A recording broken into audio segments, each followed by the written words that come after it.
मैं विवेक और आज की इस सीक्रेट चैप्टर में हम बात करने जा रहे हैं कि कैसे वर्ल्ड स्ट्रॉन्गेस्ट क्रीचर योजिरो हानमा का जन्म हुआ। अगर आप मेरे ओल्ड सब्सक्राइबर हैं तो आप अच्छे से जानते होंगे कि यह वीडियो मैंने पहले भी बनाई हुई है, यह चैप्टर एक्सप्लेन किया हुआ है, लेकिन फिर भी यार किसी अननोन कारण की वजह से वो वीडियो टेक डाउन होने वाली है, तो इसीलिए दोबारा बना रहा हूँ, देख लो। साथ ही साथ वीडियो को लाइक और चैनल को सब्सक्राइब करना भी मत भूलना। फिलहाल लेट्स रोल द इंट्रो। तो यार चैप्टर की शुरुआत में हम एक बूढ़ी बाबूश्का को देखते हैं। बाबूश्का मतलब दादी माँ। उसका नाम होता है अकोरा त्सुने।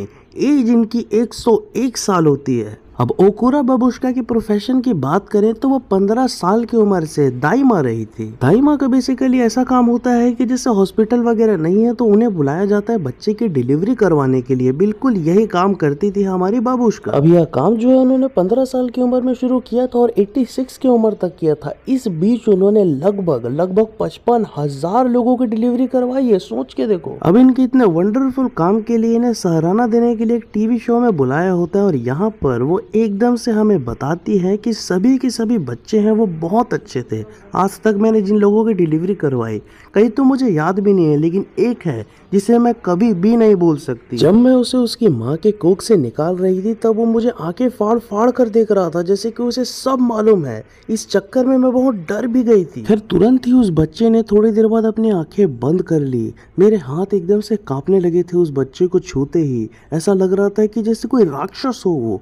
एकदम से मैंने फिर भी दम लगाया और फाइनली उसे बाहर निकाल लिया। इतनी ज्यादा तकलीफ किसी बच्चे को निकालते वक्त मुझे पहले नहीं हुई थी। खैर ओकुरा बाबूश्का हमें यह भी बताती है कि जब वो उस बच्चे को नहला रही थी तब उसे ऐसा लग रहा था कि उसका पूरा शरीर जैसे लोहे का बना हो, और यह चीज एकदम से सीन बदलते ही चेंज हो जाती है और हम देखते हैं कि ओकुरा बाबूश्का कोई शो में नहीं होती, वो किसी बंदे के सामने बैठी होती है और उसे यह सब बता रही होती है। और वो बंदा जो सामने बैठा होता है उनके, वो बाबूश्का से पूछता है कि आपने रियलिटी शो में उस बच्चे का नाम लिया था? तो जवाब में बाबूश्का नहीं कहती है, यह वो नहीं बता सकती, लेकिन फिर भी बहुत फोर्स करने के बाद फाइनली उस बंदे को वो उस बच्चे का नाम बताती है और वह कहती है उसका नाम कुछ ऐसा था, योजिरो। खैर तभी सीन चेंज होता है और हम देखते हैं माउंटेन्स में एक बुद्धिस्ट टेम्पल को, और यहाँ पर उसके अंदर एक मॉन्क बैठी होती है, एक लेडी मॉन्क, और यहाँ पर बुद्धा के बड़े से स्टैचू के सामने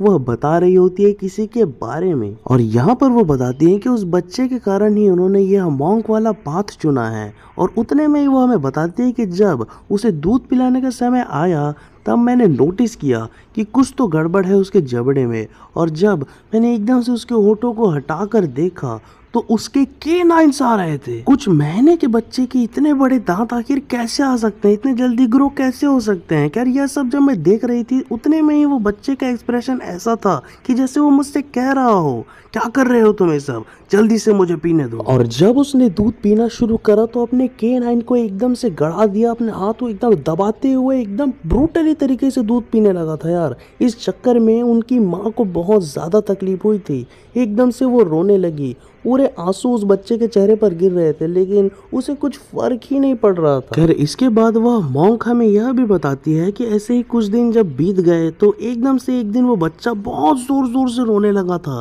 पूरा रूम उसके कारण हिलने लगा था। वो इतना जोर से रोने लगा धीरे धीरे कि पूरा मेंशन हिल सा गया था। और यहाँ पर बाबू हानमा को चुप कराने की उसकी माँ ने बहुत कोशिश की, दूध पिलाए, डायपर बदले, लेकिन इसके बाद भी वो चुप नहीं हुआ। इस चक्कर में फाइनली उन्हें कॉल करना पड़ा अपने डॉक्टर को, अपने फैमिली डॉक्टर को। फिर जब डॉक्टर से उनकी बात हो ही रही थी उतने में वो नोटिस करती हैं कि एकदम से अब उनकी आवाज आना बंद हो गई है। बाबू हानमा एकदम चुप हो गया है। इस चक्कर में वो एकदम दौड़ते हुए जल्दी से जल्दी उस कमरे में पहुंचती है और यहाँ पर बाबू हानमा जैसे एकदम मतलब आराम से लेटे होते हैं, जैसे सारी दिक्कतें टल गई हों। लेकिन बाबू हानमा की मम्मी थोड़ा सा नोटिस करती है कि उसके हाथ में कुछ तो है, और जैसे ही वो उसका हाथ खोलती है तो उन्हें एक फ्रॉग दिखता है। वो फ्रॉग बाबू हानमा का पहला किल होता है। यहाँ पर उसे अपने फोर्स में दबाकर मार दिया होता है बाबू हानमा ने। खैर इसके बाद उस फ्रॉग की थोड़ी मतलब चेकअप वगैरह की जाती है कि आखिर ये कौन सी प्रजाति का है,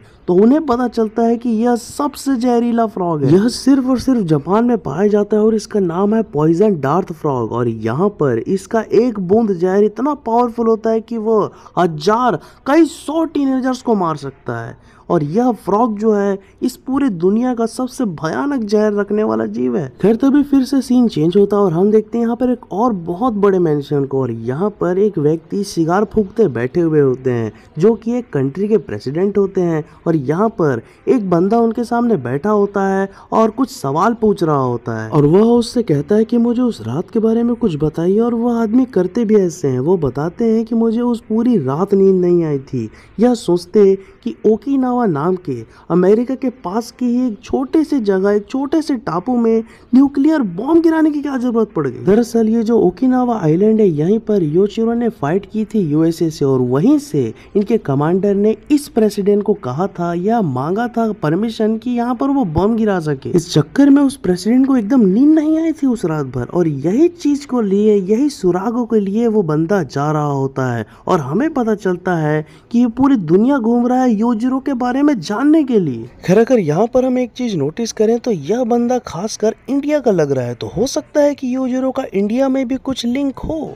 अगर इस बंदे के बारे में मैं आपको बताऊं तो यह यूएसए के एक जनरल होते हैं जो कि योजिरो के बारे में सुराग इकट्ठा करने निकले होते हैं पूरे दुनिया भर में, और यही इनका मेन काम होता है। और शुरू में बबुश्का जो योजिरो का नाम बताती है वो इसी बंदे को बता रही होती है, और इसी के साथ यह वाला चैप्टर समाप्त हो जाता है। खैर अगर आपने नोटिस नहीं किया है तो मैं आपको बता दूं, यह वाला योजिरो का बर्थ वाला जो सीन है ये एनीमे में अडेप्ट नहीं किया गया है। ऐसे ही बहुत सारे सीक्रेट चैप्टर्स हैं जो कि एनीमे में हमें देखने को नहीं मिले हैं, वह सब मैं एक्सप्लेन करूंगा। तो इसीलिए वीडियो को लाइक और चैनल को सब्सक्राइब कर लेना। Love you all, I am out.